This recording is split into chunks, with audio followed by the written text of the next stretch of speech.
Father, louder.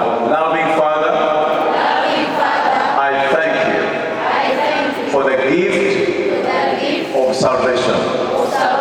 And I thank you for my parents and my godparents who helped me to begin this journey as a Christian. When they presented me, they will introduce to us as we dedicate them in preparation for their forthcoming exams. So, I'm reading from Jeremiah 29 verse 11.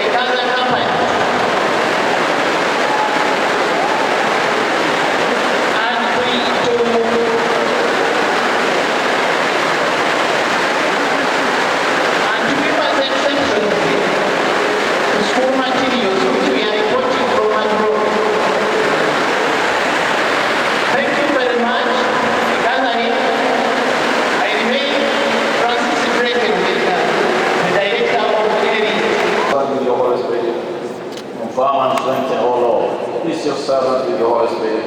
Confirm and strengthen, O Lord. This your servant with your Holy Spirit. Confirm and strengthen, O Lord. This your servant with your Holy Spirit. Confirm and strengthen, O Lord. This your servant with your Holy Spirit.